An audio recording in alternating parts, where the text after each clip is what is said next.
અમદાવાદના સિંધુ ભવનમાં ટ્રાફિકથી રાહત મળશે। 6 લેન બ્રિજ બનાવવાની કામગીરી પૂરજોશમાં ચાલી રહી છે, ત્યારે 3 વર્ષમાં 6 લેન બ્રિજ બનાવવાનો અંદાજ છે। સિંધુ ભવન જંકશન પર 6 લેન બ્રિજ બનશે।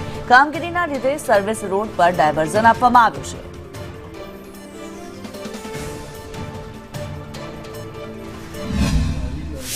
અમદાવાદ શહેરમાં ટ્રાફિક એ સૌથી મોટો પડકાર છે અને ટ્રાફિક સિંધુ ભવન રોડ પર હળવો કરવા માટે 6 લેન બનાવવામાં આવશે તેવો નિર્ણય લેવામાં આવ્યો હતો અને હવે આ 6 લેન બનાવવાની કામગીરી છે તે શરૂ કરી દેવામાં આવી છે। અલગ અલગ રૂટના ડાયવર્ઝન છે તે પણ આપી દેવામાં આવ્યા છે। અમદાવાદના સિંધુ ભવન જંકશન પર 6 લેનની કામગીરી બનાવવાનું શરૂ થઈ ચૂક્યું છે। વાહનો સર્વિસ રોડ પર ડાયવર્ટ કરવામાં આવ્યા છે।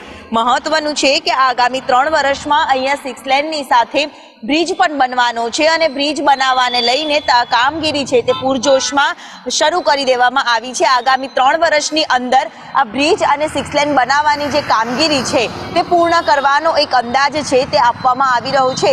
આના કારણે સિંધુ ભવન રોડ પર જે ટ્રાફિક સમસ્યાનો સામનો કરવો પડતો હતો, સાથે જ કલાકો સુધી વાહન ચાલકોએ ટ્રાફિકમાં ઊભા રહેવું પડતું હતું, તે હવે નહીં રહેવું પડે તેવા ઉદ્દેશ્ય સાથે કામગીરી છે તે બ્રિજની પૂરજોશમાં શરૂ કરવામાં આવી છે। કેમેરામેન મનીષ વાણિયા સાથે દિવ્યા ચૌહાણ, સંદેશ ન્યૂઝ, અમદાવાદ।